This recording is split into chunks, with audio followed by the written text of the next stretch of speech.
Voici Robert Rubin, le secrétaire au Trésor des États-Unis, annonçant la fin de la plus grande opération d'infiltration financière de l'histoire américaine, Opération Casablanca. Mais qu'était exactement cette opération? Et comment a-t-elle conduit à un raid de police qui allait changer les Hells Angels pour toujours? Découvrons-le.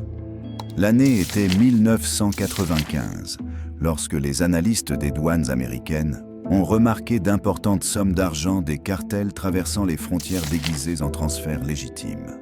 L'argent liquide était canalisé vers des comptes bancaires américains, viré au Mexique, retiré en pesos et redéposé à l'étranger. Toute tentative de le tracer se terminait dans de grandes banques comme Bancomer, Serfin et Confia. Les opérations antidrogue traditionnelles ne fonctionnaient pas. Le vrai pouvoir des cartels résidait dans leur argent. Alors les douanes ont fait un geste audacieux. Au lieu de poursuivre l'argent, ils allaient devenir l'argent. Cette décision a déplacé la guerre contre la drogue des rues et des ports vers les bureaux et les salles de conseil. Ils ont donc planifié un piège. Une petite vitrine à Santa Fe Springs, Californie, est devenue son quartier général. Ils ont créé une fausse société d'import-export appelée Emerald Empire, qui devait être dirigée par des agents infiltrés se faisant passer pour des blanchisseurs d'argent professionnels. Grâce à cette configuration, ils ont atteint des hommes comme Victor Alcala Navarro et José Alvarez Tostado, gestionnaires financiers pour Bancomer. Ce n'étaient pas des dealers de rue, c'étaient des banquiers en costume qui savaient comment déplacer des millions sans laisser de traces. Alors que l'argent affluait à travers les comptes d'Emerald Empire, les enquêteurs cartographiaient discrètement le système financier des cartels. C'était censé être une opération d'infiltration financière contre des banquiers. Mais des décennies plus tard, elle a évolué en la stratégie même utilisée pour démanteler les empires mondiaux des motards. Plus les agents s'enfonçaient, plus le schéma devenait alarmant. Le soupçon qui était limité à quelques banquiers allait bientôt changer. Et les agents ont découvert que les banques centrales mexicaines faisaient transiter les profits des cartels à travers des succursales à Los Angeles et New York. Ce qui avait commencé comme une affaire frontalière était devenu un réseau mondial, reliant les dealers de rue à la finance internationale. Fin 1997, les douanes américaines avaient blanchi plus de 100 millions de dollars d'argent des cartels dans des conditions contrôlées à travers une fausse entreprise. Suffisamment de transactions avaient été effectuées pour constituer un dossier solide contre les parties impliquées. Mais il y avait un problème.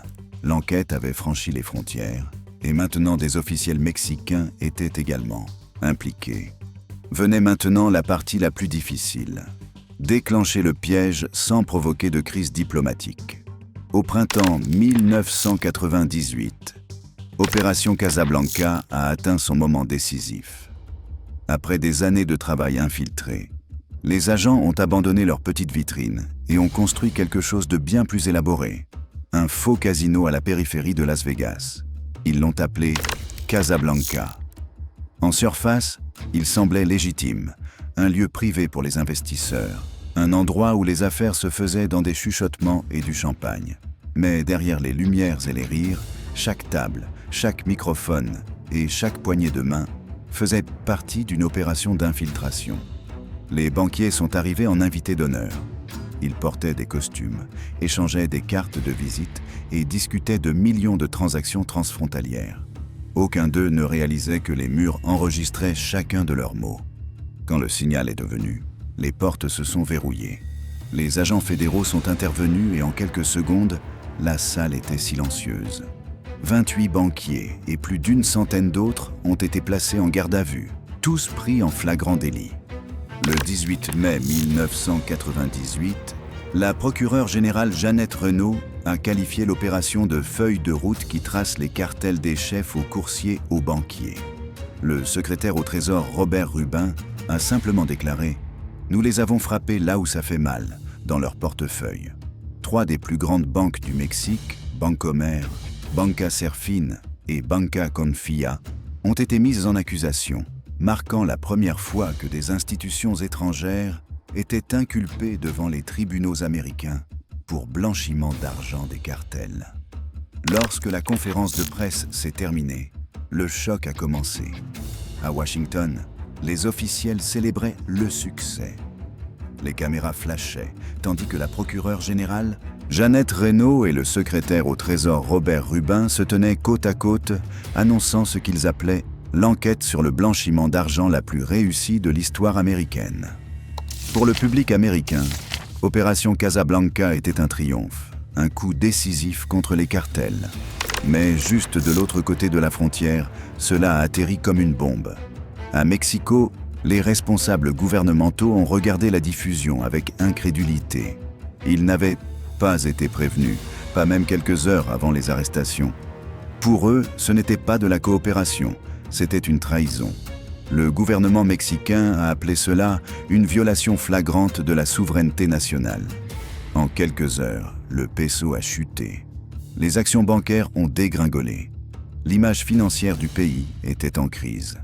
À huis clos, le département d'État américain a réalisé ce qui s'était passé. Dans la poursuite de la victoire, ils avaient humilié leur allié le plus proche. Comme la secrétaire d'État Madeleine Albright l'a admis plus tard, « Nous avons gagné l'affaire, mais nous avons perdu le pays. » La tempête qui a suivi a divisé l'alliance entre les deux nations. Le ministère des Affaires étrangères du Mexique a déposé une protestation formelle, accusant Washington de violer le traité d'assistance juridique mutuelle de 1991. Leurs banques avaient été infiltrées, leurs officiels arrêtés à l'étranger et leur réputation détruite, tout cela sans consultation. Aux États-Unis, la réaction était inverse. Le Congrès a adopté une résolution 404-3 louant les agents infiltrés et avertissant la Maison-Blanche de ne jamais les extrader. Le sénateur Trent Lott a envoyé une lettre pointue au président Zedillo, qui ressemblait moins à de la diplomatie qu'à une réprimande. Le Mexique ne peut plus rester dans le déni.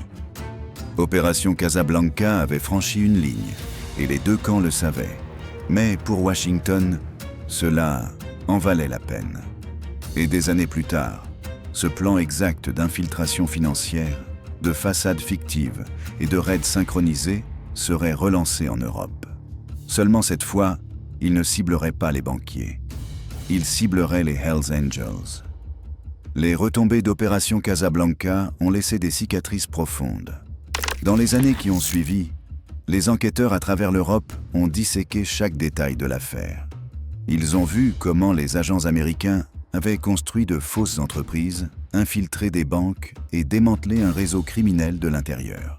Cette stratégie est devenue le modèle d'un nouveau type de maintien de l'ordre, qui ne poursuivait pas les cargaisons de cocaïne ou les chefs de cartel, mais l'argent qui les maintenait en vie. Alors quand le crime organisé a émergé en Europe, les forces de l'ordre n'ont pas eu à repartir de zéro. Ils avaient déjà le manuel. Ils ont rouvert les vieux dossiers, étudié les mêmes tactiques et donné à la nouvelle mission un nom familier. Seulement cette fois, les cibles n'étaient pas des banquiers en costume. C'étaient des motards en cuir. Et le champ de bataille n'était ni le Mexique, ni la Californie. C'était l'île ensoleillée de Majorca, où des villas de luxe masquaient le quartier général d'un empire criminel grandissant. Un empire dirigé non par des financiers, mais par le Hells Angels Motorcycle Club. L'opération qui a suivi porterait un nom que le monde avait déjà entendu. Opération Casablanca 2. Cela a commencé bien avant le lever du soleil. Dans les heures calmes du matin, des fourgons de police ont rampé à travers les rues étroites de Majorca, Espagne. Plus de 200 agents armés se sont mis en position, encerclant des villas de luxe, des maisons de plage et des entrepôts de motards dispersés à travers l'île. À l'aube, l'opération était en cours. Au centre se trouvait Frank Hanbuth, un ancien boxeur de 49 ans, et le redouté président du chapitre Hells Angels Hanover, en Allemagne. Pour la police, Hanbuth n'était pas juste un autre motard en cuir. Il était l'architecte d'un réseau criminel qui s'étendait de l'Allemagne à l'Espagne, la Turquie et au-delà. Hanbuth avait été en Allemagne auparavant. Mais lorsque l'Allemagne a sévi contre les Hells Angels en 2009, Hanbuth et son cercle rapproché ont fui vers Majorca, la destination touristique la plus glamour d'Europe. Publiquement, ils sont venus pour la paix et les affaires. En réalité, Ils sont venus pour reconstruire. Ils ont acheté des villas, ouvert des boîtes de nuit et enregistré des entreprises dans le tourisme, la construction et l'immobilier. Derrière ces façades légitimes, les enquêteurs ont découvert une vaste économie souterraine, un réseau construit sur le trafic de drogue, l'exploitation humaine, l'extorsion et la prostitution, tout masqué derrière des façades commerciales brillantes. Leur plan le plus ambitieux était de construire un circuit de Formule 1, un projet très médiatisé, conçu pour blanchir des millions d'argent sale provenant d'Allemagne et de Turquie. À l'été 2013, Opération Casablanca 2 a atteint son moment décisif. Après près de 2 ans de surveillance, d'écoute téléphonique et d'infiltration discrète, les enquêteurs étaient prêts à frapper. À travers l'île, 23 propriétés ont été frappées simultanément, y compris des villas de luxe, des entrepôts de motards et des maisons en bord de mer où les membres du chapitre Hells Angels Mallorca avaient vécu comme des rois. La police a saisi des pistolets, des fusils à canon scié, de la cocaïne, des stéroïdes anabolisants, des piles d'argent liquide, des bijoux et des flottes de voitures haut de gamme. Cachés parmi les preuves se trouvaient des titres de propriété valant des millions, enregistrés sous de faux noms, faisant partie d'un réseau de blanchiment qui canalisait l'argent des cartels, d'Allemagne et de Turquie, vers le marché immobilier en plein essor de l'île.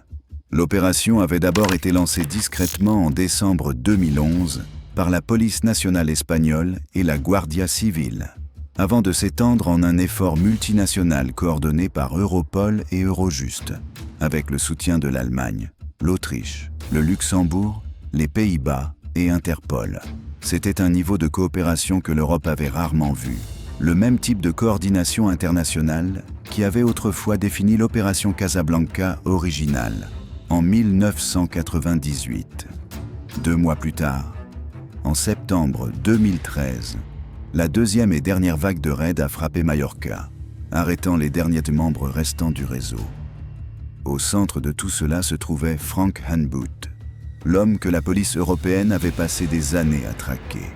Il a été trouvé à l'intérieur de sa villa fortifiée, à Lloret de Vistalegre, entouré de caméras de sécurité, de gardiens, d'argent liquide et de motos, l'empire qu'il avait construit s'effondrant autour de lui.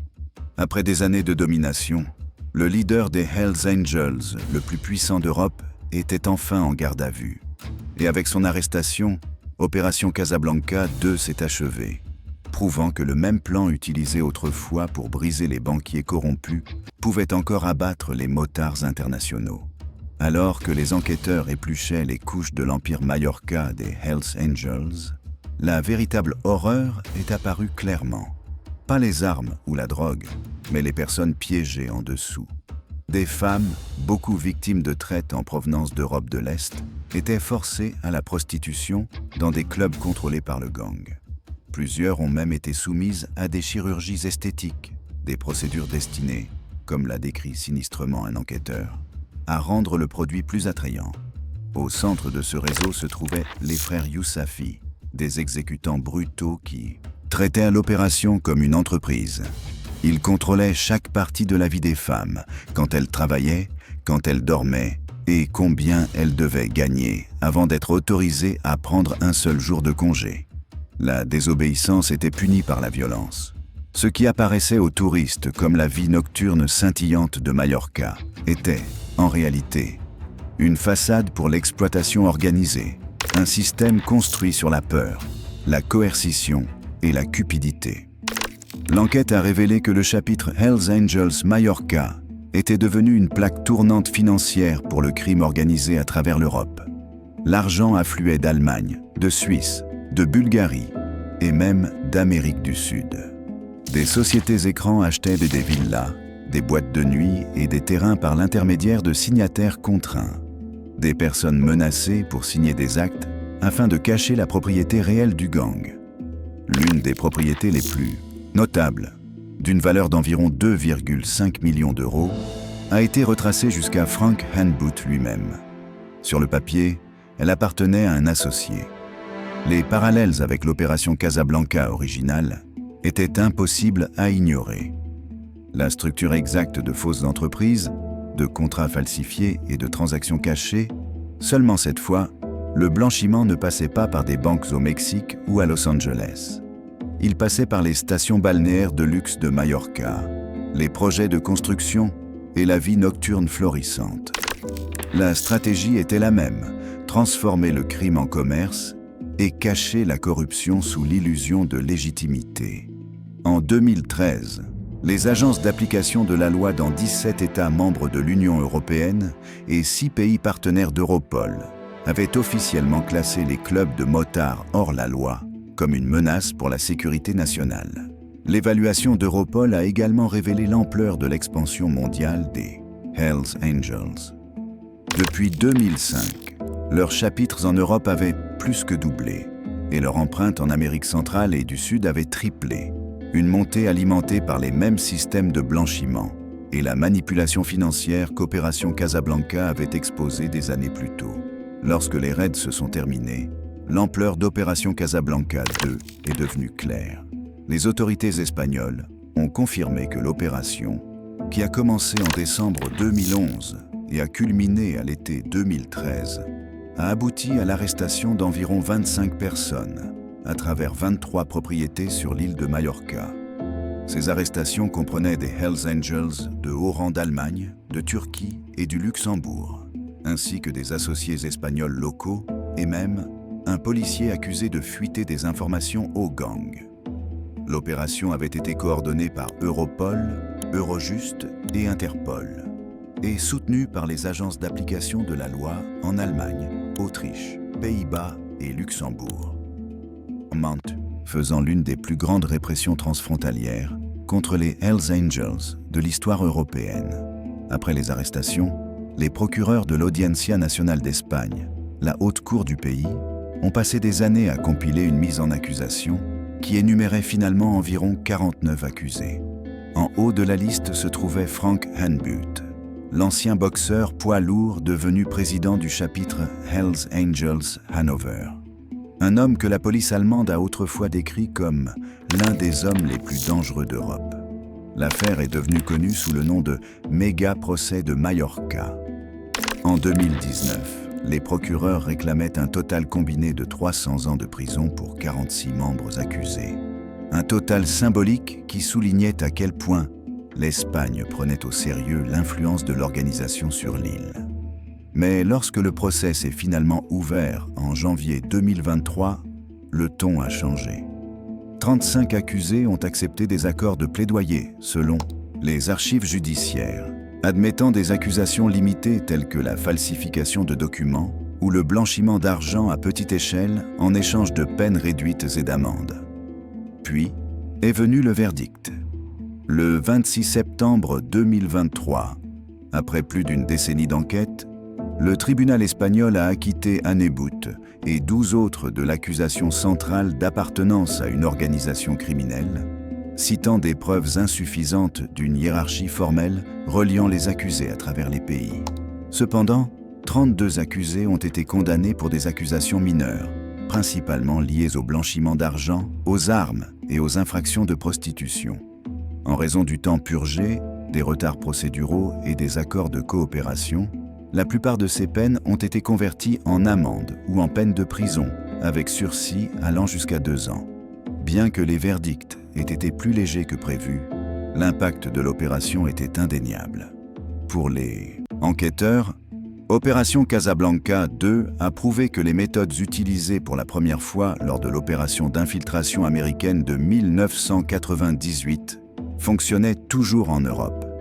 Suivre l'argent, infiltrer les sociétés écrans et démanteler l'empire de l'intérieur.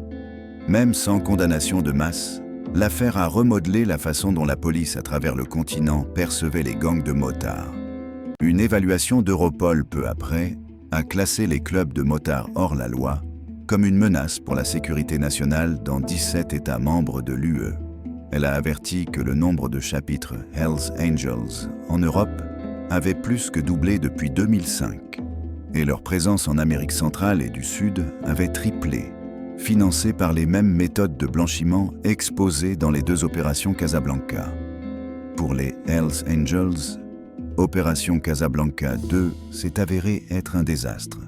Le chapitre Mallorca a été effectivement démantelé. Les clubhouses ont été saisis, les entreprises locales fermées, et des dizaines de membres se sont retrouvés face à des procès criminels dans plusieurs pays. Le style de vie luxueux qui avait autrefois fait de l'île leur terrain de jeu a disparu du jour au lendemain. Les villas, les boîtes de nuit, les voitures, tout gelé sous ordonnance judiciaire. Mais les dommages réels sont allés plus loin que les arrestations. La réputation des Hells Angels comme intouchables a pris un coup sérieux. Pendant des années, ils avaient opéré en Espagne sous un voile de peur et d'influence, se fondant dans l'industrie touristique de l'île et utilisant l'intimidation pour faire taire les rivaux. Opération Casablanca 2 a brisé cette illusion. Les images de la police armée prenant d'assaut les villas et arrêtant les dirigeants ont fait les gros titres européens, marquant l'une des humiliations publiques les plus importantes que le club ait connues en décennies. Dans les coulisses, les retombées ont fracturé les alliances internes. Avec Anneboot et ses principaux lieutenants empêtrés dans de longues procédures judiciaires, des vides de pouvoir se sont formés au sein de l'organisation, permettant aux chapitres rivaux, en particulier ceux des Pays-Bas et d'Europe de l'Est, d'étendre leur contrôle. En 2015, l'influence des Hells Angels en Espagne avait considérablement faibli, donnant naissance à de nouveaux clubs de motards hors la loi, désireux de combler le vide. Financièrement, les dommages ont été durables. Des millions d'euros d'actifs saisis ont profondément entamé leurs canaux de blanchiment, forçant le club à reconstruire son modèle commercial dans d'autres régions. La répression espagnole a également stimulé des enquêtes coordonnées à travers l'Allemagne, l'Autriche et les Pays-Bas, chacune ciblant les fondations financières qui soutenaient le réseau européen des Angels. Pourtant, comme l'histoire le montre, chaque coup majeur ne fait que pousser. Le club a évolué. Tout comme la première opération Casablanca a forcé les cartels à se cacher derrière les banques, Casablanca 2 a forcé les Angels à devenir encore plus sophistiqués, déplaçant l'argent à travers la crypto-monnaie, les sociétés d'import-écran et les plateformes de paris en ligne. En fin de compte, Opération Casablanca 2 a fait plus que démanteler un gang. Elle a exposé à quel point les Hells Angels s'étaient éloignés de la route ouverte, échangeant la fraternité contre la cupidité et la loyauté contre le silence. Mais que se passe-t-il quand ce silence se brise enfin et que la vérité commence à venir de l'intérieur du club lui-même? Cliquez sur la vidéo suivante pour voir comment la trahison d'un président a tout changé.